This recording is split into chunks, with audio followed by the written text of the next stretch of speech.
pemirsa. Selamat bertemu kembali dengan saya, Peter Gonta, di program Impact. Dan pada hari ini, sesudah penutupan bulan September 2004, di mana kita juga melihat atau mengingat adanya kejadian tanggal 1 Oktober tahun 1965, sebuah peristiwa yang tragis.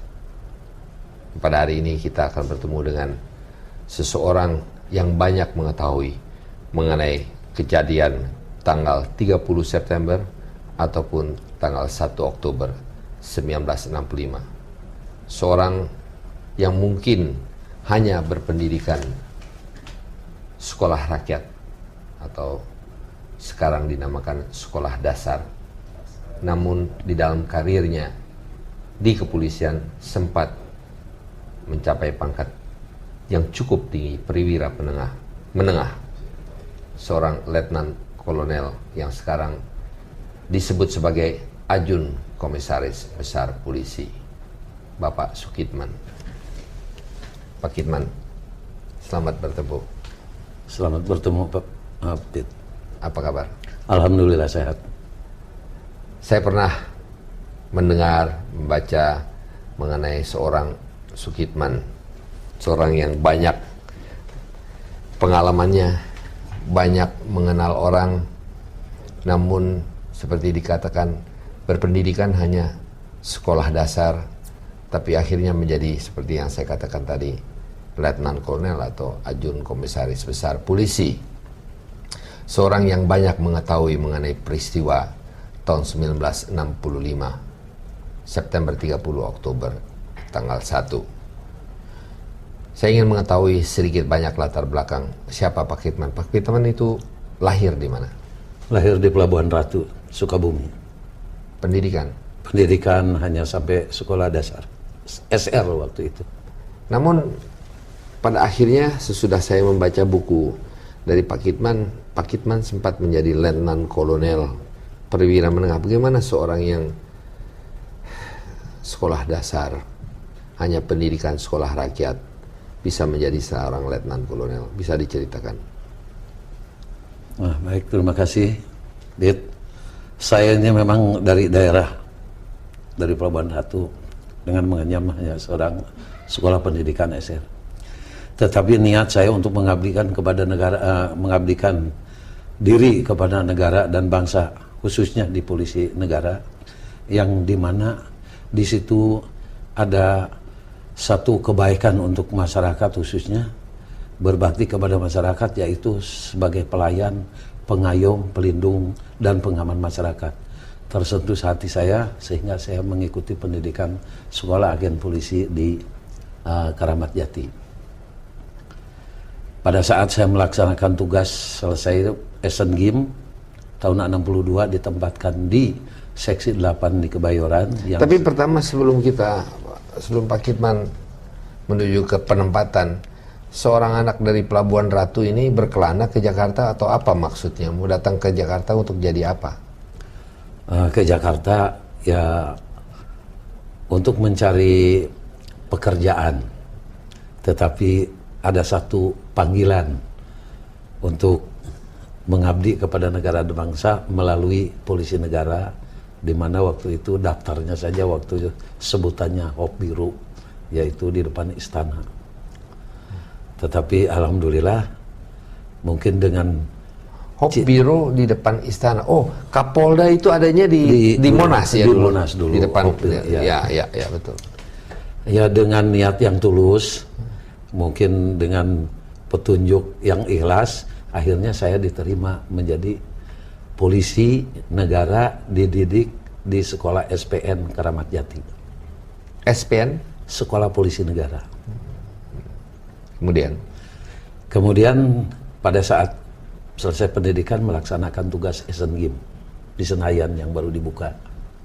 Pangkat? Stadion Utama yang megah dengan pangkat agen polisi tingkat 2. Stripnya? Stripnya kalau sekarang mungkin di sini, kalau dulu di sini strip 1. Itu kalau sekarang nonton film India ada itu strip 1 polisi. Umur berapa? Umur 19 tahun pada saat itu. Ditempatkan di Asian Games. Ditempatkan di seksi 8 bertugas Asian Games. Di mana seksi 8 ini? Seksi 8 kalau Kalau sekarang di Jakarta ini sekarang? Jakarta Selatan Polres 704. Kemudian seperti biasa ditugaskan anggota perintis seksi 8 dengan diberi peralatan sepeda. Tahun berapa ini Pak Kitman? Tahun 63 dikasih sepeda. Dan masuk di polisi tahun? Tahun 62. Tahun 62 masuk menjadi Agen polisi tingkat 2 dapat sepeda, ditugaskan di langsung ditugaskan di Seksi stadion 8. di seksi 8. seksi 8, kemudian ditugaskan oleh komandannya pada saat itu untuk menjaga daerah Senayan. Menjaga Jalan Iskandar Shah. Oh, bukan stadion utama, Stadion bukan udah tahun 62. Ini udah nginjek naik sepeda nih. Kalau di Asian Games nggak naik sepeda. Nah, kalau sudah tugas diperintis di seksi 8 dengan peralatan sepeda, ditugaskanlah di Jalan Iskandar Shah bersama rekan saya namanya Sutarso. Jalan Iskandar Shah di Polres atau di seksi polisi atau apa itu? Jalan Iskandar Shah itu kalau sekarang jalan yang menuju Blok M. Menjaga apa? Ditugaskan apa? Ditugaskan di guest house di mana waktu itu Wisma Iskandar Shah itu biasanya ditempati oleh Kepala Staf Angkatan Udara. Kalau pada saat itu kosong, diisi oleh tamu, dan Kepala Staf Angkatan Udara waktu itu rumahnya pindah ke Wisma Angkasa yang di Jalan Wijaya. Bapak menjaga apa di situ? Menjaga tamu negara yang akan menghadiri hari ulang tahun ABRI tanggal 5 Oktober. Kemudian Bapak berjaga di situ. Jaga. Sendiri? Berdua. Bersama dengan siapa? Dengan agen polisi tingkat 2 Sutarso. Apa yang terjadi? Pada tanggal berapa nih? Pada tanggal 30 hari Kamis malam Jumat. Namanya polisi perintis kan harus berputar keliling radius 200 meter atau 300 meter. Selalu gantian kontrol. Tepat jam menjelang subuh, mendengar serentetan tembakan. Ini tanggal 1 Oktober. Sudah masuk tanggal 1 Oktober. Saya permisi sama teman saya. Saya akan cek dulu. Mungkin ada rampok.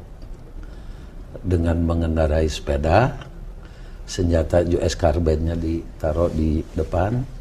Oh, udah bawa senjata helm, nih? Sudah bawa senjata jenggel. Kemudian saya berangkat menyelusuri atau tempat serentetan tembakan. Tetapi begitu sampai di tempat kejadian, di mana ini? Di ujung Jalan Iskandar Shah itu ada jalan Sultan Hasanuddin. Kalau ke depan lagi lapangan Mabes Polri. Kalau dulu mah Jawatan Kepolisian Negara. Sampai di situ tembakan gencar. Ini dekat Sarinah Jaya kalau sekarang. Dekat Sarinah ya. Nah, depan toko serba ada Sarinah ya. Kalau sekarang mah depan pintu terminal. Terminal bus. Terminal. Blok M. Blok M. Karena gencarnya suara tembakan, ada abah berhenti dari sepeda, turun dari sepeda, lemparkan senjata, angkat tangan. Karena lihat situasinya yang begitu banyak, yang begitu tembakan gencar, kemudian saya turun dari sepeda, saya lemparkan senjata, kemudian saya angkat tangan dengan todongan senjata dari kiri kanan belakang, kemudian saya didorong, diseret, dilemparkan ke dalam mobil, di mana ditaruh di kabin di samping supir di bawah. Apa Pak Kitman tadi katakan lagi suasana apa? Suasana suara tembakan gencar. Terus menerus nggak berhenti dan banyak pasukan. Berapa banyak kira-kira? Ya namanya gerombolan banyak kan, gerombolan pasukan itu kan banyak. Ada 20, 30, 40? Lebih. Mereka berdiri di jalan? Ada yang nyerbu ke salah satu rumah, ada yang kiri kanan, ada yang muka belakang. Ya mungkin kurang lebih ada 100 sampai 100 orang lebih. Naik apa mereka datang? Kalau naiknya tidak tahu, tapi di situ berjajar mobil-mobil atau kendaraan-kendaraan yang untuk dinaikin oleh gerombolan itu. Setelah itu saya sudah tidak tahu lagi karena udah langsung ditutup, diikat, sudah saya berada di dalam kabin mobil di samping supir. Truk? Bus yang saya naikin. Sepintas bus karena saya langsung ditaruh di kabin mobil, sudah nggak ingat lagi. Kemudian mendengar aba-aba peluit, kendaraan bergerak. Bergeraknya saya masih sadar dan masih ingat bahwa itu memasuki jalan Walter Mangunsidi sampai ke Santa masih ingat. Sampai ke Mampang masih ingat. Saya mau tanya, Pak, di dalam buku Pak Sukitman yang saya lihat di sini, agen polisi tingkat 2 Sukitman, ada ditulis mengenai bus yang dipakai atau truk yang dipakai yang sebetulnya di stop. Ini truk dari Arta Jasa, apa tuh? Di mana? Apa yang terjadi dengan truk dari Arta Jasa itu? Kalau truk itu saya ketemunya setelah kejadian. Oh, tapi Pak Kitman mengatakan di sini bahwa truk Arta Jasa itu di stop di daerah situ Di juga. daerah situ.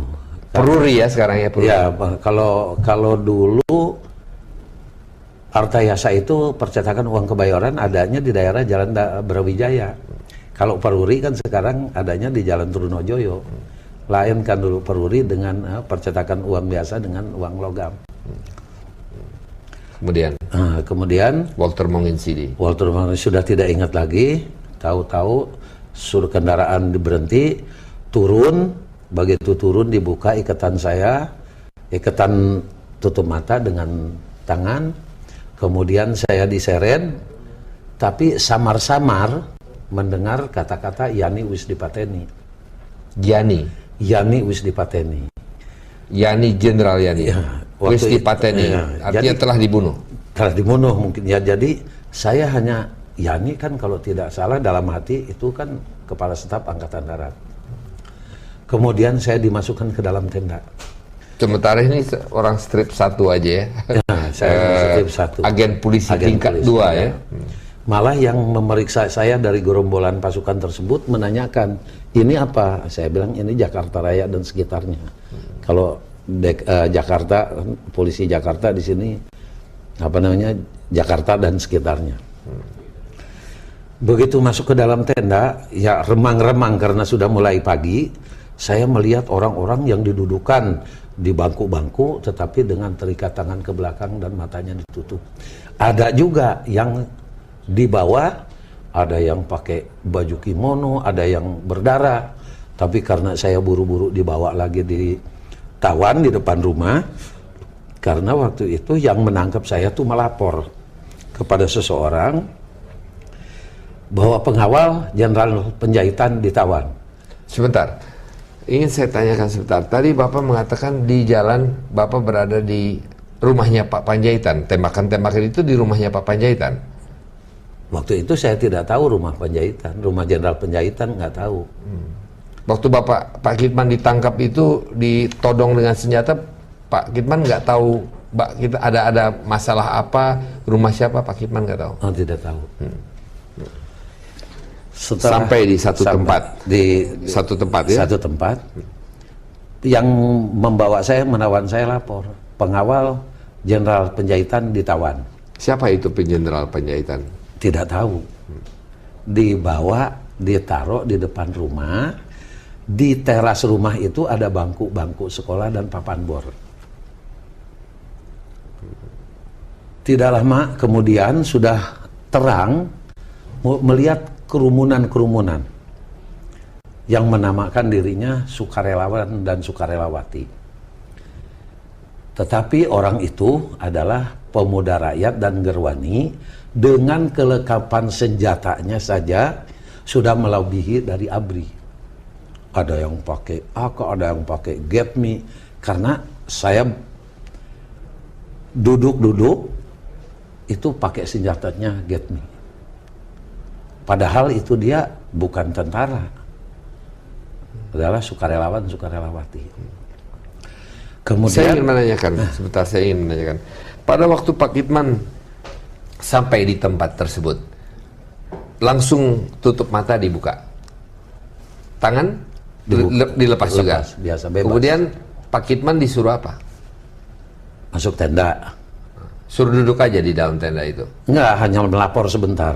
Pak Kitman yang melapor kepada siapa? Dia yang nangkep. Kemudian dibawa. Mengatakan ini adalah ajudannya dari jenderal penjaga dari Bapak Panjaitan. Setelah ditawan di luar, di depan rumah, yang nggak jaga saya ini adalah gerombolan pasukan. Dari tenda Pak Kitman keluar ditawan di depan rumah. Ya. Tapi dijaga, yang jaga itu disuruh duduk atau berdiri? Duduk. Yang jaga yang ngelilingin saya dari Cakrabirawa. Kemudian melihat ke salah satu tempat kerumunan yang dikelilingin oleh sukarelawan-sukarelawati dengan teriakan ganyang kabir, satu persatu dimasukkan. Kabir apa artinya? Kabir itu kalau tidak salah sekarang ya yang sudah tahu, kalau dulu kan nggak begitu tahu. Itu kata-kata dari kapitalis birokrat. Setelah yang itu dimasuk-masukin kemudian disusul oleh serhentetan tembakan oleh seseorang. Orang ini masih hidup? Orang-orang ini yang dimasukkan ke dalam? Yang dimasukin duluan juga disusul, ditembak juga dari atas. Kemudian yang masih hidup itu dibawa ke depan rumah, yang di terasnya ada bangku sekolah, didudukan, kemudian tutup matanya dibuka, ikatan tangannya juga dibuka, tetapi dengan todongan-todongan senjata. Dia disuruh menandatangani sesuatu tapi kayaknya berontak karena terlihat antara jaraknya kira-kira bangsa 15 meteran. Berontak, kemudian dengan emosinya yang nodong-nodong itu kemudian diperintahkan tutup lagi mata, ikatan tangannya diikat kembali, kemudian disuruh berdiri, didorong, diseret, ditendang, didorong pakai popor senjata, kemudian diseret, dimasukin, kemudian disambut lagi oleh teriakan ganyang kabir. Dimasukkan lagi, kepalanya lebih dulu, baru disusul oleh serentetan tembakan. Jadi waktu dimasukkan ke dalam lubang itu belum mati? Belum meninggal? Belum mati. Semuanya? Yang berbintang 2 dulu. Satu orang? Satu orang dulu. Pada saat disusul oleh serentetan tembakan, hati saya kan sudah tidak tahan waktu itu. Mungkin giliran saya. Kemudian kalau dia habis nembak selalu ngeliwatin saya ditawan. Orang yang nembaknya itu sepintas kelihatan dia setrip 4 di sini. Tidak lama lagi dia dipanggil lagi, dorong lagi, seret lagi, masukin lagi. Beberapa kali. Saya satu aja, saya hanya mohon kepada Allah Subhanahu wa Ta'ala aja. Waktu itu sudah nggak bisa berbuat apa. Siapa orang-orang itu? Orang-orang itu kalau setelahnya tahu bahwa saya menerangkan orang yang berbintang 2 itu namanya Mayor Jenderal S. Parman, itu juga setelah saya lolos melaporkan. Kita break sebentar. Pemirsa, masih bersama dengan agen polisi tingkat 2 Sukitman yang pada akhirnya mencapai pangkat Ajun Komisaris Besar Polisi. Anda masih bersama dengan Quick Channel. Kita akan kembali bersama Anda sesudah pesan-pesan berikut ini.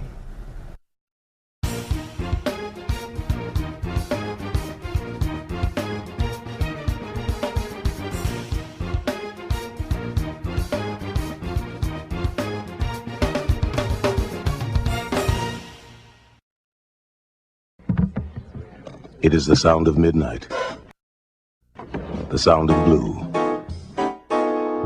a of passion.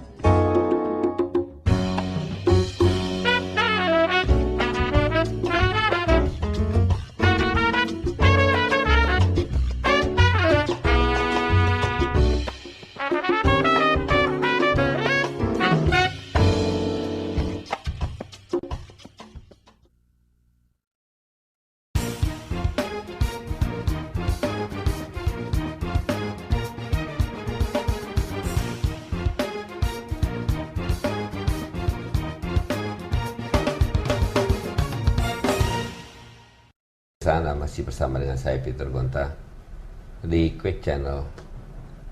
Saya sampaikan juga bahwa acara ini dapat diterima di beberapa stasiun TV di daerah. Dan pada kali ini kita masih bersama dengan Ajun Komisaris Besar Polisi Sukitman. Pak Sukitman, sesuatu yang emosional sekarang sebetulnya kita terpaksa jedah sebentar karena saya melihat Pak Kisman ternyata sangat satu pengalaman yang mungkin susah sekali dan tidak bisa dilupakan. Bukannya hanya susah, apapun tidak bisa dilupakan.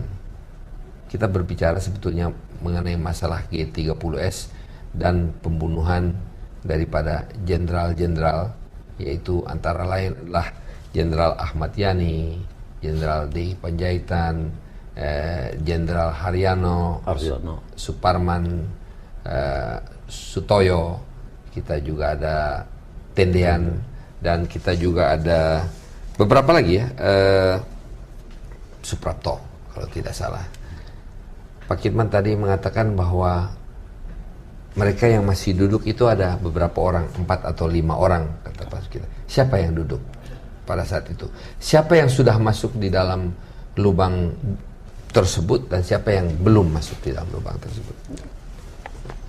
Mungkin waktu itu saya tidak tahu ya, tapi setelahnya. Ya, setelahnya. Setelahnya baru tahu yang dengar Yani wis dipateni. Pak Panjaitan dengar ditembakin rumahnya waktu saya ketangga. Kemudian Pak MT Haryono, mungkin itu lebih dulu. Pak Panjaitan meninggal di rumahnya. Di rumah. Jadi pada waktu Pak Kitman itu dibawa ke tempat tersebut, itu bersama-sama dengan jenazah Pak Panjaitan atau beliau tidak? naik truk Artayasa itu. Oh. Truk Artayasa. Pak Kitman naik bus? Naik bus dibawa. Jadi satu rombongan? Satu rombongan ke sana. Hanya waktu itu tidak tahu bahwa Ya. itu siapa itu jenderal itu siapa ya? Ya Pak Kitman juga masih masih gelap polisi lawan. tingkat 2 paling bawah, masih naik sepeda lagi ya. Baik, kemudian beliau itu sudah dimasukkan pada waktu Pak Kitman sampai di situ, sudah dimasukkan ke dalam lubang. Belum. Kita sebutkan aja lubang buaya ya, itu namanya. Sumur lubang buaya. Sumur, di dalam sumur itu. Belum. Masih ada di tenda. Tapi Pak Panjaitan sudah meninggal kan? Sudah. Ya. Hanya yang 5 orang yang atau 4 orang yang lain belum. Belum. Ya. Dia juga di dalam tenda tadinya. Siapa? Itu yang colentang penuh darah. Oh, yang jenazah itu semua di dalam tenda. Di dalam tenda. Bersama dengan 4 orang yang lain yang itu. diikat-ikat. Nah, jadi ada Pak Yani, MT Haryono, dan Pak Panjaitan yang sudah meninggal di dalam tenda itu dimasukkan lebih dulu. Itu. Lebih dulu. Kemudian yang masih hidup, kayak tadi itu satu persatu dibawa ke depan rumah, yang ada bangku-bangku sekolah karena rumah itu ada terasnya untuk sekolah juga di sana, sekolah orang kampung sana. Ada papan bor segala. Itu satu persatu terus berlanjut. Apa yang dilakukan dia, apa yang dikerjakan oleh dia, saya lihat dengan mata kepala sendiri. Karena waktu itu mungkin ada petunjuk ya, bahwa saya harus melihat ke arah situ.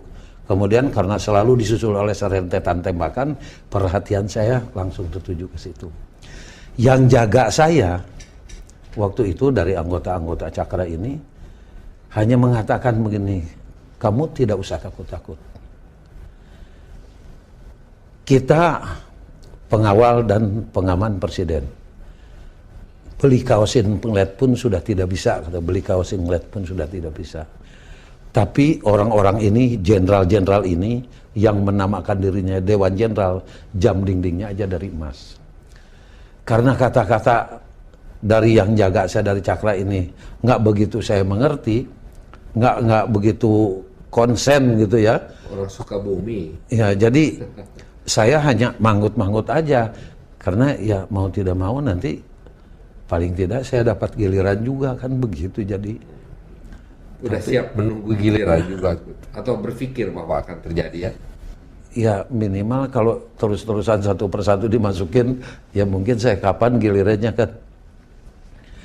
Nah, waktu itu Pit, saya dalam keadaan ngeri, dalam keadaan takut, dalam keadaan ingat saya udah nggak punya bapak. Mungkin saya disilet pun sudah tidak ada darahnya waktu itu. Tapi dengan ketenangan saya waktu itu dipanggil saya oleh komandan penculik. Komandan gerombolan tersebut menanyakan senjata saya di mana. Saya bilang waktu di Kebayoran itu diambil. Entah kemana saya tidak tahu, tapi sorenya hari Jumat itu saya berada di mana nggak tahu, dikembalikan senjata saya udah patah. Kokopnya, kayunya. Baik, tapi sebelum kita ke situ Pak Kitman sekarang berada di tempat kejadian itu. Pak Kitman melihat bahwa ada orang-orang yang dimasukkan ke dalam sumur. Iya. Dari yang sudah berdarah, kemudian yang belum berdarah itu masih hidup waktu dimasukkan di dalam lubang di sumur. Masih itu. hidup dimasukkan, tapi ditutup, diikat, didorong, ditendang, dipopor, langsung dimasukin kepalanya lebih dulu, teriakan ganyang kabir, susul serentetan tembakan. Itu kalau yang sudah nembak itu yang selalu menghantui itu selalu lewat depan rumah, depan saya ditawar. Mereka ditembak ke dalam. Tembak ke dalam sumur. Itu kalau udah nembak kembalinya itu si oknum anggota itu selalu ngeliwatin di depan saya. Itu yang dimasukkan adalah Jenderal S. Parman, Jenderal Sutoyo, Ya, kemudian yang Pierre masih hidup, Tendian, Pierre dan Tendian. juga Jenderal Suprapto. Pierre Tendian yang terakhir. Pada saat itu juga Pak Kitman masih juga belum tahu itu mereka siapa. Baik. Siapa? Apa yang terjadi sesudah itu? Ditutup, sumur tutup oleh pasukan yang disebut sukarelawan-sukarelawatin, ngangkutin sampah dari, kan di sana kan kayak hutan waktu itu. Kemudian setelah rata ditutup, kemudian saya diajak naik mobil oleh Letnan 1 Dul Arif dari Cakrabirawa. Dul Arif. Sebelumnya setelah ditutup rata, komandan sasaran kumpul. Kalau sekarang kalau tempat upacara itu dulu tempat tenda-tenda. Komandan sasaran kumpul, dikasih datang komandannya yaitu yang namanya Letkol Untung. Karena saya dengar dari yang jaga itu Letnan Kolonel Untung. Tidak lama dia berangkat, entah kemana, sejam atau sejam 2 jam, disetellah radio transistor ada yang punya. Bahwa gerakan G30S sukses, yang mendukung dalam gerakan G30S, prajurit atau ABRI akan dinaikkan pangkat 1 tingkat, yang aktif dalam gerakan tersebut akan dinaikkan pangkatnya 2 tingkat. Maka pasukan yang ada di sana bersalam-salaman sambil teriakan sukses. Kemudian Pak Kitman diapakan? Setelah itu, setelah senjata saya kembalikan, saya diajak naik jeep. Jeepnya Untung. Jeepnya Letkol Untung, Ya. tapi supirnya namanya Kopral Iska. Berangkat, tapi diikutin oleh truk-truk dengan penuh pasukan menuju ke daerah Halim Perdana Kusuma. Masuk ke daerah Halim, kemudian di pos penjagaan di stop oleh, ya kalau di sininya banyak bunganya pati lah. Entah pembicaraannya tidak tahu karena saya di dalam jeep. Kemudian jeep ini dengan pasukan-pasukan berangkat, kalau tidak masuk ke yang ada sekarang, kalau tidak salah ada lapangan golf, masuk terus ke belakang, akhirnya kelihatan mendekati daerah Kalimalang. Pasukan di-drop ke daerah luar, ke daerah Gedong Penas, kemudian kembali lagi di lapangan, kemudian truk-truknya dijejerkan, pasukannya disebar, saya tinggal berdua Kopral Iskak di situ. Malam Sabtu, sudah malam nih, hari Jumat malam, Kopral Iskak ini ngajak saya tanya kemana, ke Lubang Buaya. Jadi malam Sabtu baru tahu tempat tadi seharian itu namanya Lubang Buaya. Keluar naik jeep Cililitan, Keramat Jati, baru saya sadar, oh ini Keramat Jati tempat pendidikan saya, agen polisi. Terus Pasar Hek, belok kiri, masuk, ada belok kanan sawah, kebun karet, terus ngambil nasi di posko yang tadi pagi tempat saya ditawar. Naikin nasi, kembali lagi liwat Halim, kembali lagi ke sana, bagi-bagi nasi sampai ke Gedung Penas, balik lagi ke lapangan, di mana di situ malam Sabtu itu saya tertidur. Hari Sabtu pagi, pasukan yang tadinya pakai jaket coklat, pakai coklat-coklat sudah berubah menjadi pakaian loreng-loreng. Tapi kelihatannya sibuk, ada yang lari ke sana, ada yang ke sana kemari. Sampai jam 1, jam 2. Pak Kipman masih pakai seragam polisi nih? Masih. Karena lihat sibuk semua ini pasukan ke sana kemari, saya ditinggal, masuklah ke kolong truk. Karena panas masuk ke kolong truk. Hari Sabtu pagi? Hari Sabtu siang. Siang. Udah siang nih, udah mau. Kira-kira jam 2 di kolong truk, tidur tapi nggak buka mata. Tapi dengar suara tembakan. Suara tembakan kayak yang percis yang di Kebayoran. Ramai gitu, tembakan gencar. Tapi nggak mau buka mata. Tiduran aja di kolong truk.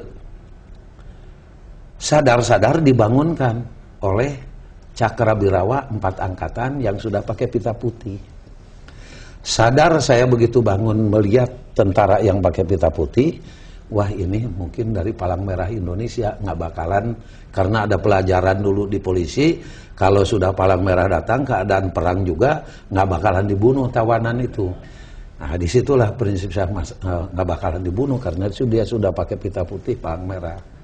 Ternyata waktu itu Cakrabirawa dari 4 angkatan dan diikutin oleh pasukan yang lain.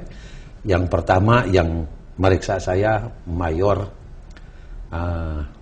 dari polisi Mayor Jiman, Kapten. Kalau dari tentara Mayor Eko. Kemudian dari Angkatan Udara sama Laut saya tidak begitu kenal karena masih bintara-bintara. Tetapi dari Cakrabirawa yang sudah pakai pita putih. Pada saat membangunkan saya bilang, saya polisi. Waktu gerbagan di Kebayoran saya dibawa. Kemana? Ke Lubang Buaya. Tahu jenderal-jenderal dibunuh? Nggak tahu, hanya ada kabir-kabir dimasukin dalam sumur. Nah, oleh beliau ini dikasih pita putih, dibawa. Pak Kipman dibawa? Dibawa. Kemana? Ke markas Cakrabirawa. Di mana? Markas Cakrabirawa, kalau sekarang jadi Binagraha. Itu malam minggu, saya diperiksa oleh Letnan Kolonel namanya Ali Abram. Ali Abram, yang penting meriksa saya itu Letnan Kolonel dari Cakrabirawa.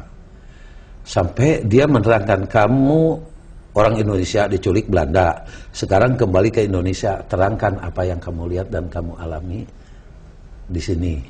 Mengapa? Ya saya kan bingung juga, di sana yang nangkep saya ngasih makan, ini yang nangkep saya juga ngasih makan, jadi sampai dijelaskan begini. Waktu itu keadaan bingung sayanya, sampai dia menjelaskan begitu. Pak Kipman jelaskan semuanya? Jelaskan apa yang dilihat, yang dialami. Pada saat saya menerangkan orang yang berbintang 2, dia gebrak meja. Itu bapak saya, Mayor Jenderal S. Parman. Jadi malam minggu itulah baru tahu yang dimasukin ke dalam sumur itu adalah jenderal-jenderal, termasuk Pak Tendian ajudannya Pak Jenderal Nasution. Saya tidak mengerti, karena Pak Kipman mengatakan dari Lubang Buaya, Pak Kipman dibawa ke Halim. markas Cakrabirawa. Dari Halim dibawa ke markas, itu hari Sabtu ya? Hari Sabtu. Pak Kipman belum dilepas oleh gerombolan-gerombolan ini? Kabur, gerombolan itu kabur. Oh. Ditinggalin saya sendiri di kolong truk. Oh, ini yang tadi Pak Kipman tidak jelaskan. Iya. Pak Kipman ditinggal sendiri di kolong truk itu. Kolong truk. Terus karena sendiri pergi. Sendiri. Naik apa? Enggak.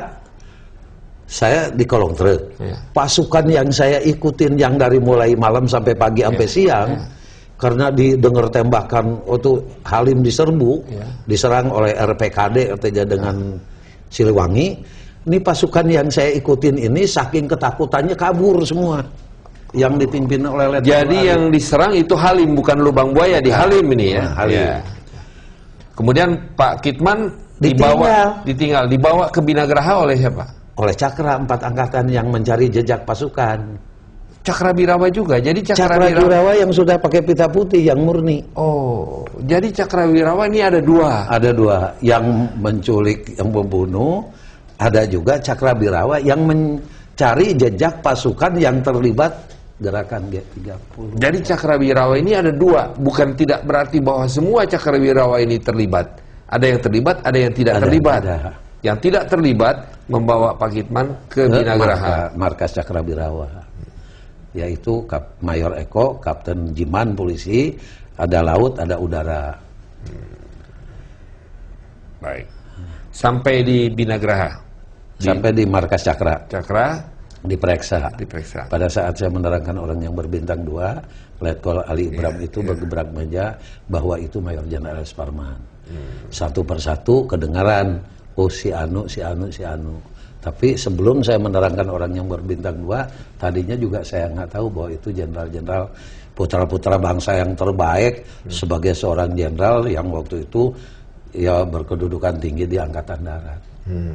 Kemudian Pak Kitman sesudah interview itu atau wawancara itu atau diperiksa itu, Pak Kitman malam minggu, terus Pak Kitman kemana? Tidur di situ, Pak. Di markas Cakrawirawa. Pagi-pagi hari Minggu dijemput, dipinjam katanya, dipinjam agen polisi Sukitman, diambil untuk dihadapkan kepada Pangdam 5 Jaya. Pada saat itu adalah Mayor Jenderal Umar Wiradikusuma. Dibawa menghadap ke Mayor Jenderal Umar Wiradi Kusuma yang sempat sampai Ya, menjadi wakil sampai presiden wakil Republik Indonesia. Kemudian setelah beliau membaca laporan yang tadi malam dibuat, dia percaya kepada kamu karena kamu sudah jadi ABRI waktu itu kan, udah jadi AKRI kan, Angkatan Kepolisian Republik Indonesia udah dirubah. Saya percaya penuh pada kamu. Kemudian saya ditunjuk dibawa mengikuti Mayor Subardi. Subardi itu ajudannya Jenderal Ahmad Yani. Dari markas Kodam Jaya, dari tempat Pak Umar Wiradikusuma, saya dibawa menuju Jalan Lembang. Diketemukan dulu dengan ibunya, keluarganya, bahwa ini akan menunjukkan, polisi ini akan menunjukkan di mana bapak-bapak yang dimasukkan dalam sumur. Jalan Lembang itu ibu siapa? Rumah Pak Yani yang waktu Ibu Yani. Yang waktu itu darahnya juga masih banyak, darahnya Pak Yani. Dari situ dibawa ke Jalan Saharjo. Waktu itu Jalan Saharjo, kalau sekarang sudah Tebet. Sekarang udah jadi apa? Gedung Balai Sudirman. Udah. Dari situ langsung dibawa ke Cijantung. Turun dari mobil dihadapkan kepada Kolonel Sarwaidi Bewobowo, Komandan RPKAD. Laporan yang tadi malam yang dibuat sudah ada di beliau. Hanya saya tinggal ke Papanbor untuk menggambar ini Pasar Hek, ini sampai ke lokasi. Maka dengan pasukan dari anggota beliau, waktu itu Kapten Urip, Mayor Seisi Santoso, dan lain sebagainya, bergeraklah dari markas RPKD sampai Pasar Hek naik mobil, dari Pasar Hek jalan kaki. Disitulah saya baru mendengar yang pasukan RPKD mengatakan berbanjar, sebar lebar dan lain sebagainya. Itu suatu pengalaman juga.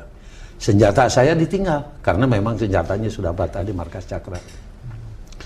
Setelah masuk daerah Lubang Buaya, lewat sawah, kalau sekarang ke tempat upacara itu jalan baru.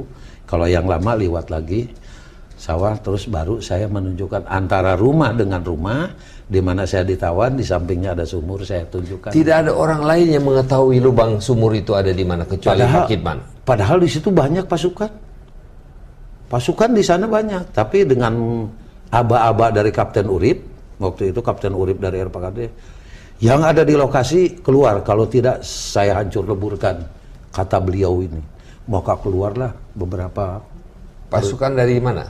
Waktu itu kalau nggak salah dari yang menjaga, alasannya sih menjaga bekas latihan sukarelawan-sukarelawati dari PGT. Baru kita masuk, RPKD satu persatu, pohon karet segala udah dijaga, baru saya nunjukkan sumur, tempat. Sebab nggak ketahuan kan, udah jadi buangan sampah gitu. Itu Si sumur itu ditutupin jadi buangan sampah. Kalau kita habis makan sama sayur kacang ya dibuang situ, jadi nggak tahu. Maka dicongkel oleh anggota RPKD pakai sangkur, ketahuan lah tanda-tanda yang dipakai oleh dia, yang malam-malam di sini merah putih di sini selayar kode daripada sukarelawan. Baik, jadi sebetulnya Pak Kitman ini merupakan saksi hidup. Amin. Yang betul-betul mengetahui apa yang terjadi di lubang buaya. Satu-satunya atau masih ada orang lain? Mungkin masih ada. Ya. Tapi karena waktu itu kan yang tahu mungkin nggak boleh ngomong oleh apa waktu itu ada yang disebut GTM, gerakan tutup mulut lah waktu itu. Tapi setelah diangkat, setelah ditunjukkan ya malam Senin tuh kayak tadi malam itu kurang lebih yang gali orang kampung sana. Kemudian itu malam juga saya diambil alih oleh Pak Kolonel Sarwoedi karena sudah ketahuan tandanya oleh Pak Kolonel Sarwoedi. Saya dibawa lagi menghadap Panglima Kostrad waktu itu, menghadap Mayor Jenderal Soeharto. Menghadap ke Panglima Kostrad? Kostrad, Pak Sarwoedi bersama saya. Menghadap ke Pak Panglima Kostrad, yaitu Jenderal Soeharto pada saat itu. Soeharto. Tapi tanda saya udah dicopot di sini. Kenapa? Yang agen polisinya untuk keamanan, untuk security mungkin oleh beliau. Jadi sipil ya? Jadi sipil. Baik, kita akan jeda sebentar. Pemirsa, satu cerita yang cukup menarik dari polisi tingkat 2 Sukitman. Anda masih bersama dengan Quick Channel, masih bersama dengan program Impact, bersama saya Peter Gonta. Kita akan kembali bersama Anda sesudah pesan-pesan berikut ini.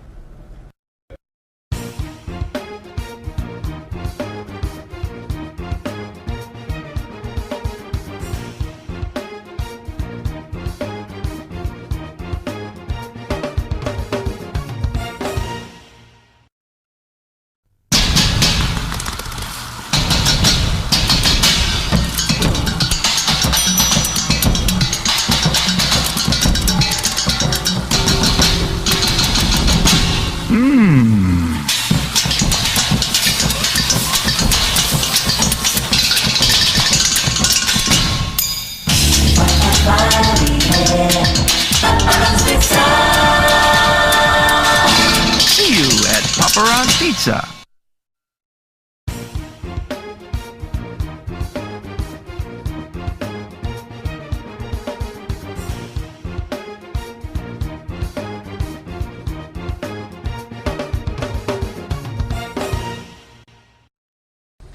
Pemirsa, masih bersama dengan program Impact dan kita masih bersama dengan agen polisi tingkat 2 Sukitman. Mohon maaf Pak Sukitman, saya katakan agen polisi tingkat 2 padahal sebetulnya sudah mencapai perwira menengah ya. Bapak sekolah dasar. Betul. Tapi bisa mencapai ajun komisaris besar. Pada saat tahun 80 saya udah diberi hade motor ya, udah tugas dengan pangkat Sarsan Mayor.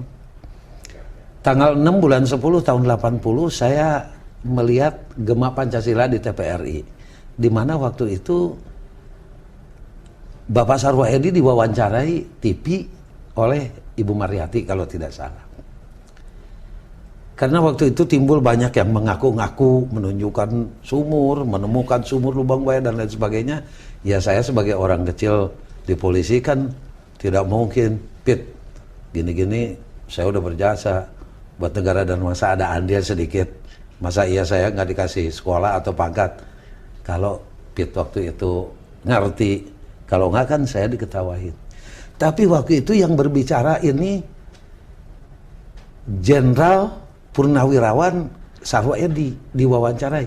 Beliau mengatakan bukan saya berikut pasukan saya yang menunjukkan, tapi ada seorang polisi namanya Sukitman, tugasnya di mana saya tidak tahu. Tanggal 6 bulan 10 tahun 80 jam 19.30. Bergetar hati saya, bersyukur sama Yang Maha Kuasa. Masih ada yang mengingatkan. Saya bersama istri, dulu masih bujangan sama anak saya. Mudah-mudahan Bapak bisa ketemu dengan Pak Sarwoedi.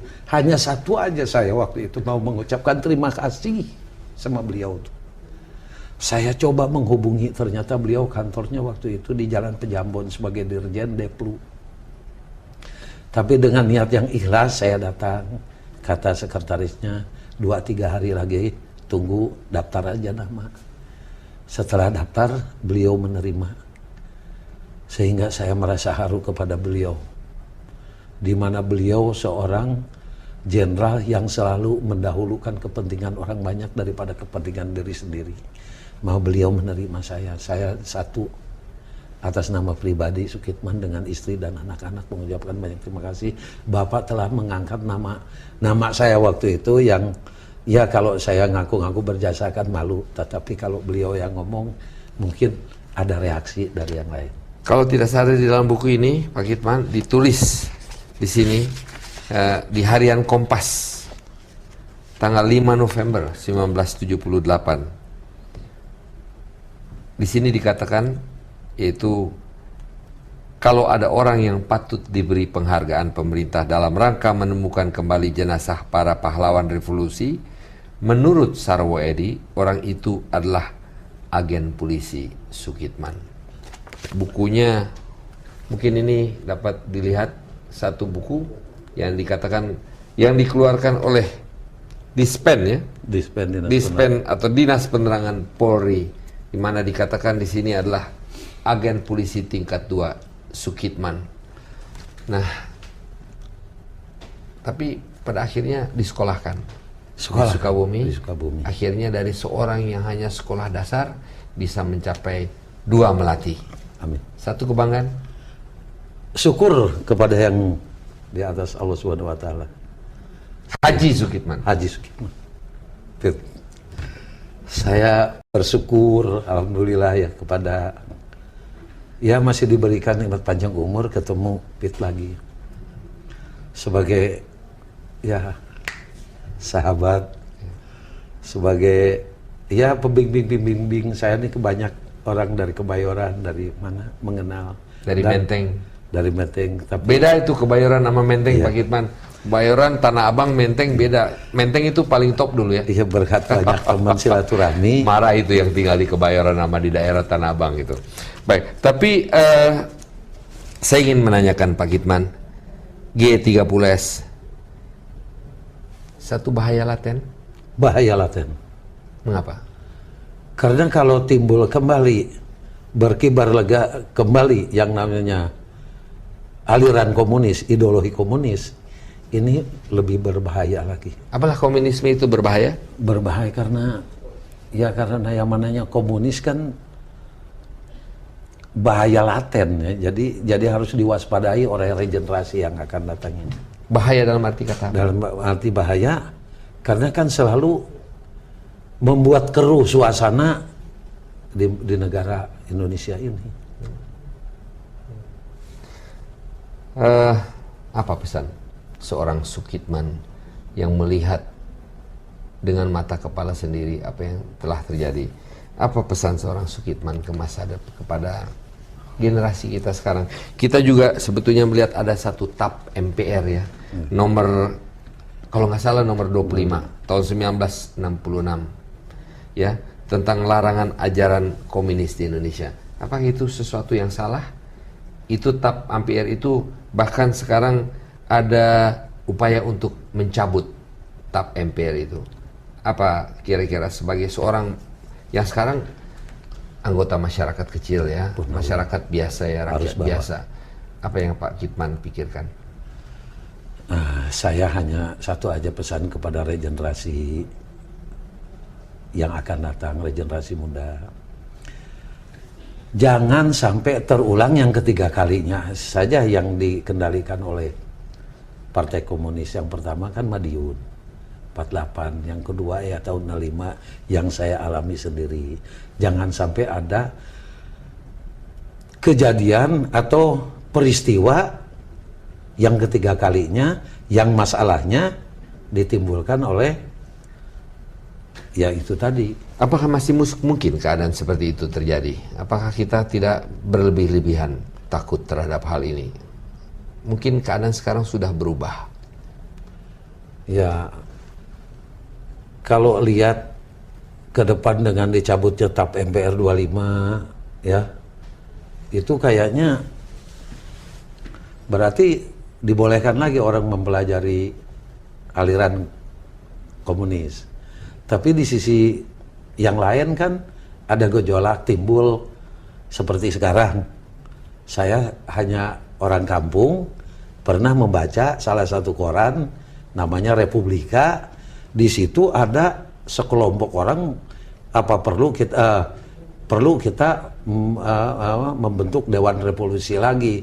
Kan itu kalau dibaca lagi berarti kita kembali kepada tahun 65. Ya kalau bisa kita waspadai, jangan sampai ajaran-ajaran itu menyentuh lagi ke arus bawah.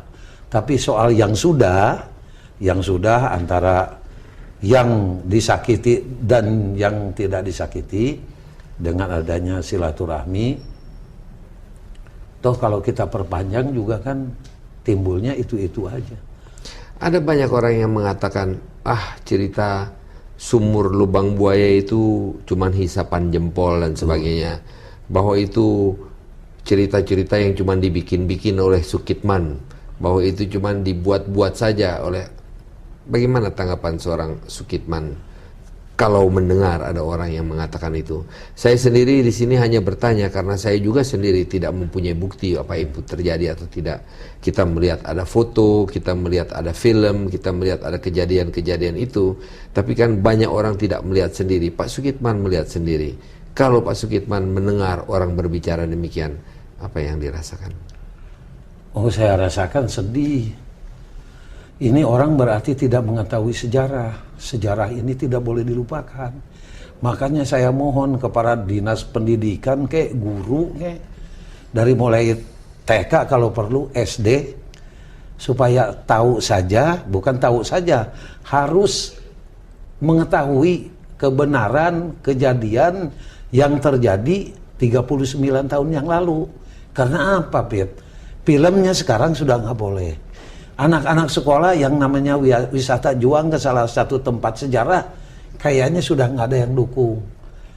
Tapi kalau di masyarakat kan dari mulai awal, dari mulai habis kejadian, anak-anak sekolah itu tahu bahwa benar pernah terjadi kekejian dan kekejaman di sumur lubang buaya ini, yang jadi korbannya adalah putra-putra bangsa terbaik, seorang para jenderal di Angkatan Darat. Saya rasa nggak ada pemutar balikan itu ini. Ini kan yang ngomong kayaknya yang sekolahnya di mana, dia ngomong sampai sini, lahirnya tahun 66, ngomongnya tidak benar. Diangkat dari sumur katanya mulus. Yang 3 hari, Jumat, Sabtu, Minggu, Senin diangkat 4 hari, 3 malam. Di dalam sumur. Ditutupin sampah, ditutupin lagi sama orang-orang 7. Kemudian yang ngangkatnya saya coba tanya kemarin, namanya Kapten Winanto waktu itu, sekarang udah Mayor Jenderal Purnawirawan Marinir dari Kipam.